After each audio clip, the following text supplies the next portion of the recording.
A comienzos del siglo XX, Argentina se proyectaba al mundo como una nación en crecimiento, una tierra rica con una economía en expansión y una fuerte conexión con Europa, impulsada por una gran ola migratoria que aumentó su población, fortaleció sus ciudades y consolidó su modelo agroexportador basado en la producción de carne y cereales.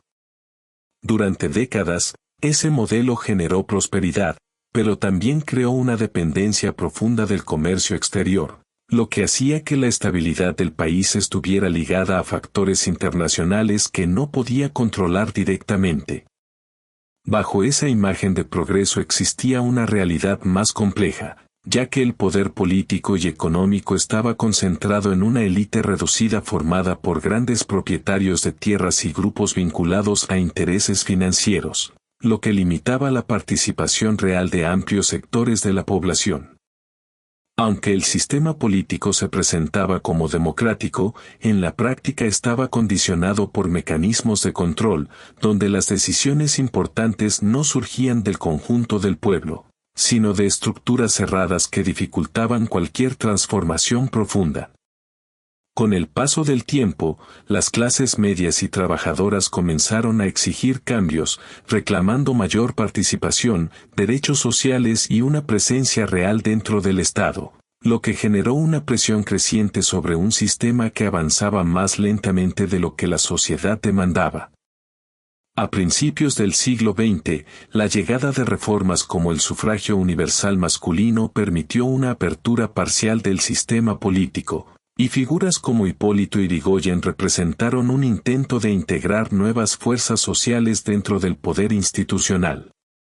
Sin embargo, ese equilibrio era frágil y dependía en gran medida de una economía estable que pronto se vería afectada por un acontecimiento global que cambiaría el rumbo del país.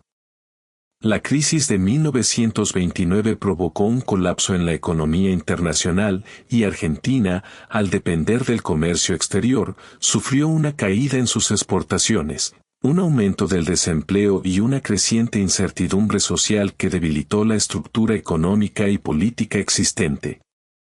En 1930, un golpe de Estado encabezado por el general José Félix Uriburu rompió el orden constitucional e inició una etapa conocida como la década infame, caracterizada por el fraude electoral, la corrupción y el control del sistema político por parte de sectores tradicionales. Durante ese periodo, la democracia se mantuvo en apariencia, pero perdió legitimidad, ya que el acceso al poder estaba manipulado y las instituciones no representaban de forma real la voluntad popular. En medio de ese contexto de crisis y desconfianza, comenzó a surgir una transformación profunda que daría lugar a uno de los movimientos más influyentes de la historia argentina. En la década de 1940 apareció Juan Domingo Perón, un militar que comprendió que el poder no solo podía imponerse, sino también construirse a partir de una conexión directa con la sociedad. Desde su posición dentro del Estado, Perón comenzó a acercarse a los trabajadores, a los sindicatos y a los sectores más desfavorecidos, ofreciéndoles reconocimiento, derechos laborales y una identidad dentro del sistema político. Ese vínculo creció rápidamente y se convirtió en un movimiento de masas que transformó la relación entre el Estado y la población, dando lugar a una nueva forma de entender el poder. En 1946, Perón fue elegido presidente y durante su gobierno impulsó reformas sociales, fortaleció los sindicatos y aumentó la intervención del Estado en la economía, generando una mejora en las condiciones de vida de amplios sectores de la población. El peronismo no fue solo un proyecto político, sino un fenómeno social y emocional que consolidó la participación de las clases populares en la vida del país. Eva Perón desempeñó un papel fundamental en este proceso, reforzando el vínculo con los sectores más humildes y amplificando el impacto del movimiento. Sin embargo, ese cambio también generó una fuerte oposición, ya que las élites tradicionales, sectores del ejército y grupos conservadores percibieron el crecimiento del peronismo como una amenaza a su posición de poder. El país comenzó a dividirse en dos visiones enfrentadas, una basada en el control tradicional y otra en la movilización popular, lo que incrementó la tensión política y social. En 1955, un nuevo golpe de Estado derrocó a Perón, prohibió su movimiento y trató de eliminar su influencia, pero no logró borrar su base social, que continuó presente en la sociedad argentina. A partir de ese momento, el país entró en un ciclo de inestabilidad caracterizado por la alternancia entre gobiernos civiles débiles y nuevas intervenciones militares, lo que impidió la consolidación de un sistema político estable. En 1966, otro golpe militar llevó al poder a Juan Carlos Onganía, instaurando un régimen autoritario que suspendió las instituciones democráticas y restringió la actividad política. Sin embargo, la sociedad había cambiado, y las protestas comenzaron a intensificarse, alcanzando un punto clave en 1969 con el Cordobazo, una movilización masiva que evidenció el descontento social y la incapacidad del sistema para contenerlo. En 1973, el peronismo regresó al poder con el retorno de Juan Domingo Perón, pero el contexto era mucho más complejo, con una sociedad profundamente polarizada y un aumento significativo de la violencia política. Tras la muerte de Perón en 1974, la situación se deterioró rápidamente, y en 1976 un nuevo golpe de Estado instauró una dictadura militar encabezada por Jorge Rafael Videla. Ese periodo estuvo marcado por un control autoritario, una represión sistemática y una política orientada a eliminar cualquier forma de oposición, lo que dejó una profunda huella en la sociedad argentina. La crisis económica y el desgaste del régimen se intensificaron con el paso del tiempo, y en 1982 la derrota en la Guerra de las Malvinas aceleró la caída del gobierno militar. En 1983, Argentina recuperó la democracia con la elección de Raúl Alfonsín, iniciando un proceso de reconstrucción institucional tras décadas de inestabilidad. A pesar de ello, los problemas estructurales, las crisis económicas y las tensiones sociales continuaron formando parte del sistema, dificultando la consolidación de una estabilidad duradera. Argentina no era simplemente una sucesión de acontecimientos históricos, sino un sistema en constante tensión, condicionado por una dinámica que la llevaba a oscilar entre estabilidad y crisis, entre el poder de las élites y la presión del pueblo, y entre el control establecido y los intentos de transformación, un equilibrio que nunca terminó de resolverse completamente.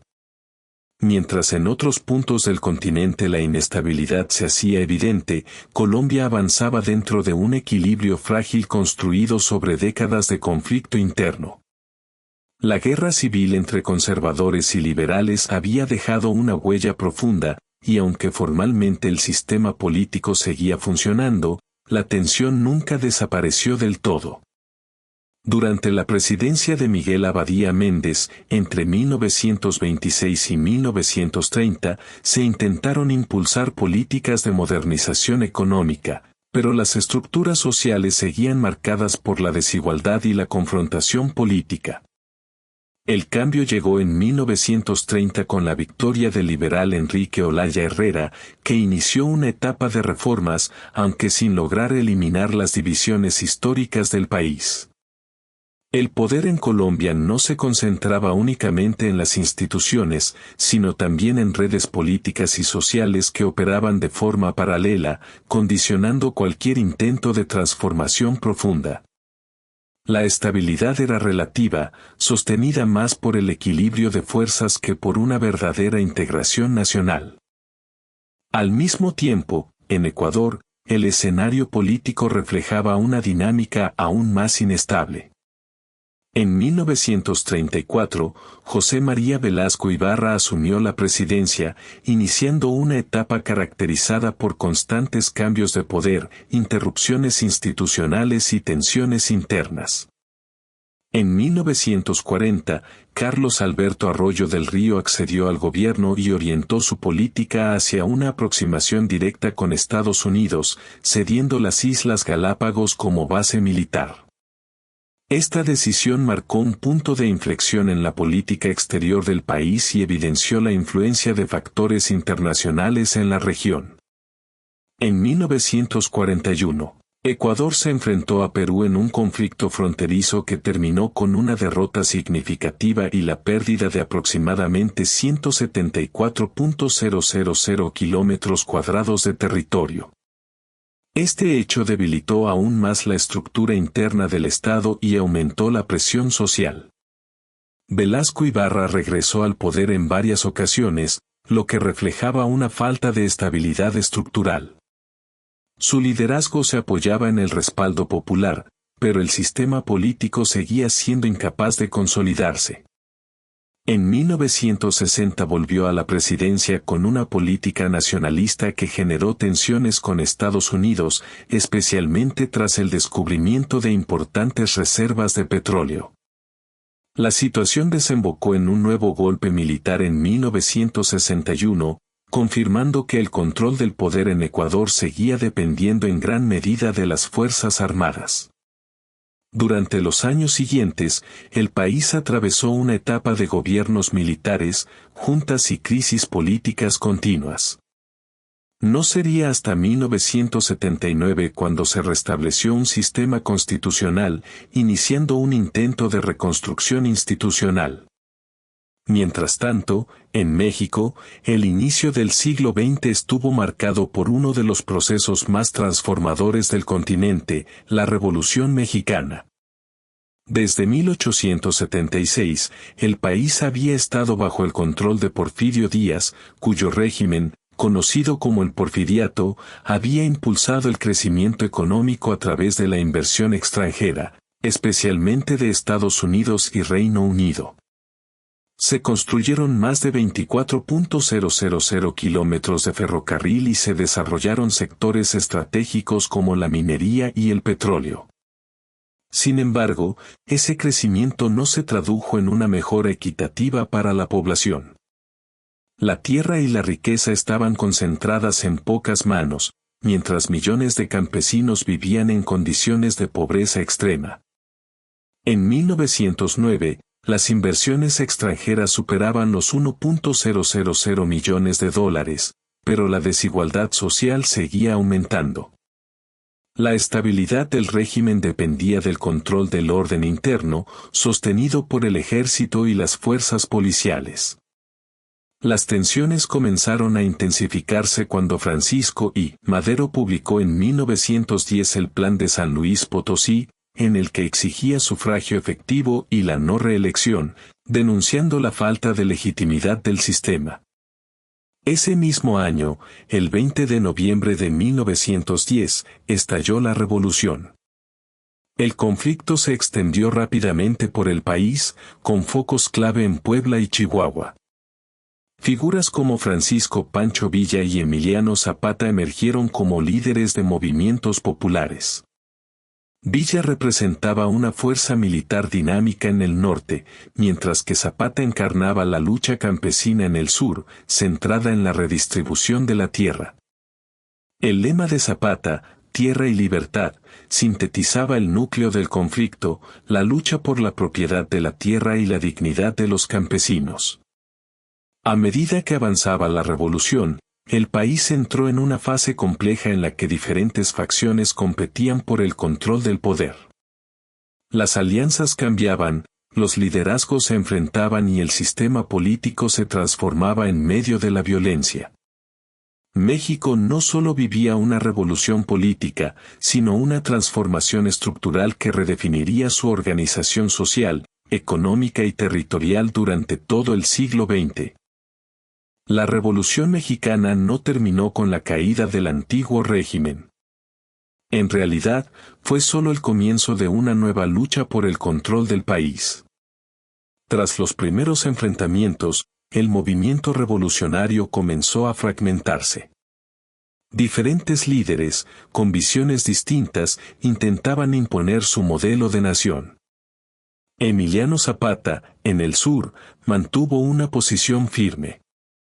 Su lucha no era por el poder político en sí, sino por la tierra. Defendía una reforma agraria profunda, basada en la devolución de tierras a los campesinos.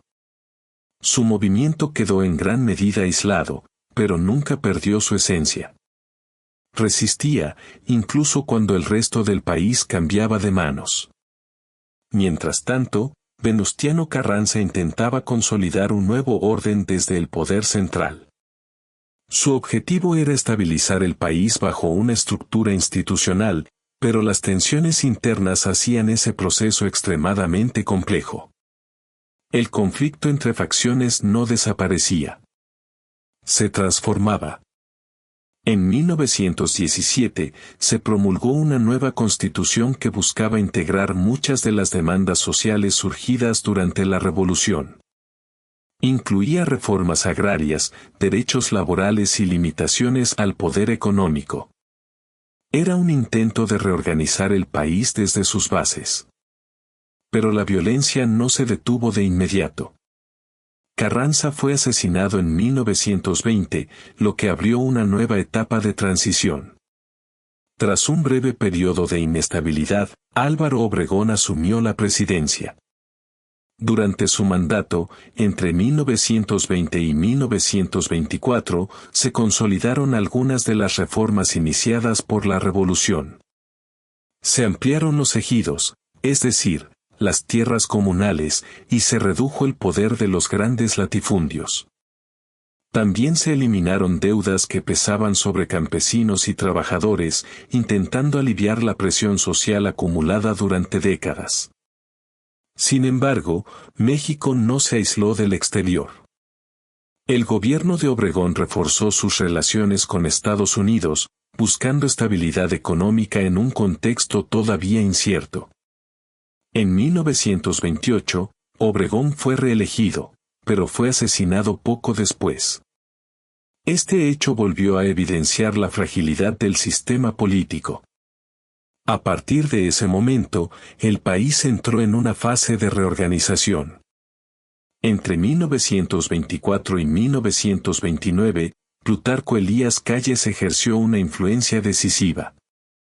Su política se centró en limitar el poder de instituciones tradicionales como la Iglesia y en consolidar un Estado más fuerte. La reforma agraria continuó avanzando, distribuyendo millones de hectáreas de tierra, mientras se desarrollaban estructuras financieras y agrícolas destinadas a sostener ese cambio. En 1929 se fundó el Partido Nacional Revolucionario, que más adelante evolucionaría hasta convertirse en el eje del sistema político mexicano durante décadas. México comenzaba a estabilizarse, pero lo hacía a través de un modelo controlado. La revolución había terminado como conflicto abierto, pero sus efectos seguían definiendo el país. En 1934, Lázaro Cárdenas asumió la presidencia y llevó el proceso aún más lejos. Fortaleció a los sindicatos, impulsó la organización campesina y aceleró la redistribución de tierras. Durante su gobierno, se repartieron cerca de 20 millones de hectáreas, consolidando uno de los procesos agrarios más importantes del continente. Además, nacionalizó sectores estratégicos, como los ferrocarriles en 1937 y la industria petrolera en 1938, enfrentándose directamente a intereses extranjeros.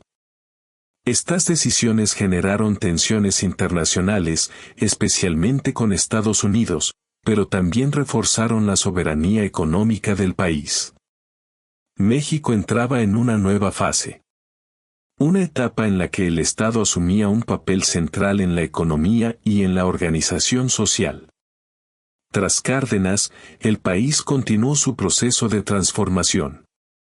Manuel Ávila Camacho mantuvo la estabilidad, mientras Miguel Alemán impulsó la modernización urbana y la industrialización. Se construyeron infraestructuras, universidades y proyectos energéticos que cambiarían el perfil del país. En 1964, Gustavo Díaz Ordaz llegó al poder en un contexto de creciente tensión social. Las protestas y el descontento reflejaban que, pese a los avances, los problemas estructurales no habían desaparecido. Luis Echeverría, entre 1970 y 1976, intentó reactivar la economía, apoyándose en nuevos descubrimientos petroleros. Posteriormente, José López Portillo llevó ese modelo al límite, generando una etapa de crecimiento que terminó revelando profundas debilidades. México había cambiado. Había pasado de una dictadura a una revolución, y de la revolución a un sistema político estable, pero controlado. Un país que había logrado transformarse, pero sin eliminar completamente sus tensiones internas. Al mismo tiempo, en Paraguay, el desarrollo siguió un camino distinto.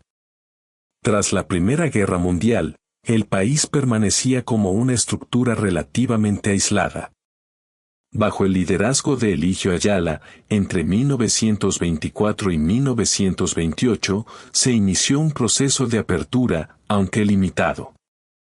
En 1932 estalló la Guerra del Chaco contra Bolivia, un conflicto brutal que marcó profundamente la historia del país. El resultado fue una inestabilidad política constante. Gobiernos que caían, golpes de Estado y una lucha permanente por el control del poder. En 1936, el presidente Eusebio Ayala fue derrocado, y nuevas facciones tomaron el control del Estado. A partir de ahí, el país entró en una dinámica de poder militarizado. Décadas después, Alfredo Stroessner consolidaría un régimen autoritario que se mantendría durante años, apoyado en una estructura de control fuerte y una política económica orientada a la inversión extranjera. La estabilidad en Paraguay no se basaba en equilibrio político, sino en control prolongado. En Perú, el escenario también mostraba una gran complejidad. Entre 1919 y 1930, Augusto B. Leguía gobernó de forma autoritaria, impulsando reformas económicas y abriendo el país a capital extranjero. Se fortaleció la economía, pero a costa de concentrar el poder y limitar las libertades políticas. En 1930 fue derrocado, iniciando una etapa de crisis y reorganización. Víctor Raúl Haya de la Torre emergió como una figura clave, liderando el movimiento APRA, que proponía una transformación social profunda. Sin embargo, el conflicto político y la inestabilidad marcaron el desarrollo del país durante décadas. Perú oscilaba entre reformas, golpes de Estado y luchas internas. En toda la región, el patrón comenzaba a repetirse. Países distintos, historias diferentes, pero con una misma estructura de fondo. Estados que buscaban estabilidad, mientras las sociedades exigían cambios. Y el poder se desplazaba constantemente entre élites, militares y movimientos populares. América Latina no avanzaba en línea recta. Se movía en ciclos, transformación, conflicto, reorganización y vuelta a empezar. Mientras algunos países intentaban estabilizarse, en Venezuela el desarrollo político y económico tomó un rumbo marcado por el petróleo. Durante décadas, el país estuvo dominado por estructuras de poder centralizadas, muchas veces vinculadas a gobiernos autoritarios. Sin embargo, la riqueza petrolera comenzó a transformar profundamente su posición en el mundo. En 1966, Venezuela reclamó un territorio en la Guayana, reflejando una política exterior más activa. Poco después, en 1968, el expresidente Pérez Jiménez fue condenado a prisión, cerrando una etapa de fuerte control militar. En 1969, Rafael Caldera accedió al poder, marcando un cambio político hacia una etapa más institucional. Durante su mandato, el país se retiró del Pacto Andino, buscando redefinir su posición económica. En 1974, Carlos Andrés Pérez asumió la presidencia y tomó una decisión clave, la nacionalización de la industria petrolera. Esta medida reforzó la soberanía económica del país, pero también generó tensiones con Estados Unidos y otros actores internacionales. El petróleo se convirtió en el eje central del desarrollo venezolano. Los ingresos crecieron, la economía se expandió y el país alcanzó una posición destacada dentro del contexto internacional. Pero esa dependencia también generó vulnerabilidades. El crecimiento no siempre se traducía en estabilidad estructural, y el equilibrio del sistema dependía en gran medida de factores externos. Al mismo tiempo, en Centroamérica y el Caribe, la situación era aún más compleja. A diferencia de los grandes países del sur, esta región estaba formada por estados más pequeños, con menor capacidad estructural y una mayor exposición a influencias externas. Desde principios del siglo XX, los intereses económicos y políticos de Estados Unidos jugaron un papel determinante en la región. En Guatemala, en 1950, Jacobo Arbenz intentó impulsar una reforma social y agraria que buscaba redistribuir la tierra y reducir el poder de grandes compañías extranjeras. Sin embargo, en 1954 fue derrocado mediante un golpe de Estado apoyado desde el exterior, evidenciando el nivel de intervención internacional en la región. Este patrón se repetiría en varios países, gobiernos que intentaban reformar el sistema y estructuras externas que reaccionaban para mantener el control. La consecuencia fue una sucesión de dictaduras, conflictos internos e inestabilidad política. Pero también surgiría otro fenómeno, la revolución. En Cuba, en 1959, el movimiento liderado por Fidel Castro logró derrocar al régimen de Fulgencio Batista. Este hecho cambió completamente el equilibrio regional. Cuba se alineó con la Unión Soviética, convirtiéndose en un punto clave dentro de la Guerra Fría. Estados Unidos reaccionó con una política de contención, que incluyó intentos de intervención directa, como el fallido desembarco en la Bahía de Cochinos en 1961. La tensión aumentó hasta alcanzar uno de los momentos más críticos del siglo XX, la crisis de los misiles en 1962. Durante esos días, el mundo estuvo al borde de un conflicto nuclear. América Latina ya no era solo un espacio regional. Se había convertido en un escenario estratégico dentro del equilibrio global. En muchos países, la presión internacional se combinó con tensiones internas, dando lugar a nuevos ciclos de conflicto, guerrillas, movimientos revolucionarios, dictaduras militares y procesos de represión marcaron la vida política de la región durante décadas. Sin embargo, no todos los países siguieron el mismo camino. En algunos casos, como Costa Rica, se logró consolidar un sistema democrático relativamente estable, mostrando que existían alternativas dentro del mismo contexto regional. Pero en la mayoría de los casos, el patrón se repetía: intervención, reacción, conflicto y reorganización. América Latina se configuraba como un mosaico sociopolítico en permanente agitación. Un espacio donde coexistían modelos distintos, pero atravesados por dinámicas similares. El poder no permanecía estático, se desplazaba. A veces en manos de élites tradicionales, otras en estructuras militares, y en ocasiones en movimientos populares que intentaban cambiar el sistema desde dentro. Cada país tenía su propia historia, pero todos compartían una misma lógica de fondo: un equilibrio inestable, un sistema en tensión constante y una lucha continua por definir quién controlaba el poder y para quién se ejercía realmente. La dinámica de poder en América Latina no se detenía en los grandes países del sur. En Centroamérica y el Caribe, el escenario era aún más inestable, más fragmentado y profundamente condicionado por factores externos. Durante décadas, la región vivió bajo la influencia directa de intereses extranjeros, especialmente económicos. Grandes compañías controlaban sectores clave, mientras gobiernos débiles o dependientes intentaban mantener un equilibrio que rara vez se sostenía. En países como Guatemala, Honduras o Nicaragua, el poder no solo se disputaba internamente. También se negociaba desde fuera. La economía, la política y el control territorial estaban entrelazados con decisiones tomadas más allá de sus fronteras. Este contexto generó una constante sucesión de golpes de Estado, gobiernos militares y conflictos internos. La estabilidad era temporal. El sistema nunca terminaba de consolidarse.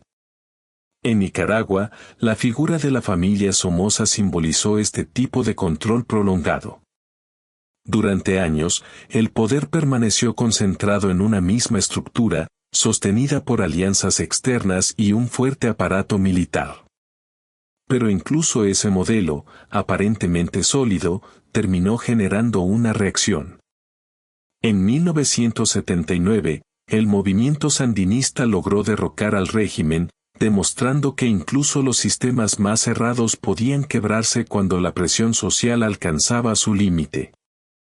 En República Dominicana, la dictadura de Rafael Leónidas Trujillo se convirtió en uno de los ejemplos más extremos de control autoritario en la región. Su régimen, sostenido durante décadas, terminó en 1961 con su asesinato, abriendo una nueva etapa de inestabilidad y reorganización política. En Panamá, el desarrollo político también estuvo condicionado por factores estratégicos, especialmente por el control del canal. La posición geográfica del país lo convertía en un punto clave dentro del equilibrio internacional. Mientras tanto, en otros países, la tensión se expresaba de forma distinta. Movimientos sociales, conflictos armados y cambios de gobierno reflejaban una lucha constante por redefinir el poder. Pero el patrón seguía siendo el mismo.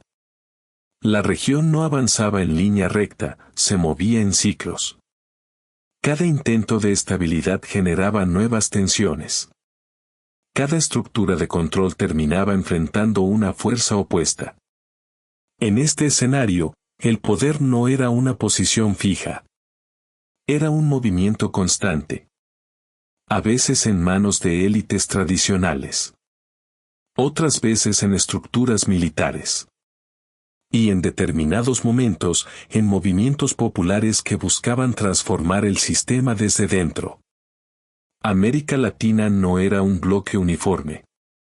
Era un mosaico, un conjunto de realidades distintas, pero conectadas por una misma lógica profunda. Un equilibrio inestable. Un sistema en tensión permanente. Y una lucha constante por definir quién controla el poder, y con qué propósito se ejerce. Al observar todo el recorrido, el patrón se vuelve evidente. Los países cambiaban, los líderes también, pero la estructura de fondo se repetía. El poder rara vez nacía desde abajo, se organizaba desde arriba o desde fuera. Las élites buscaban mantener el control, mientras los movimientos populares intentaban romperlo, y entre ambos el sistema entraba en tensión constante.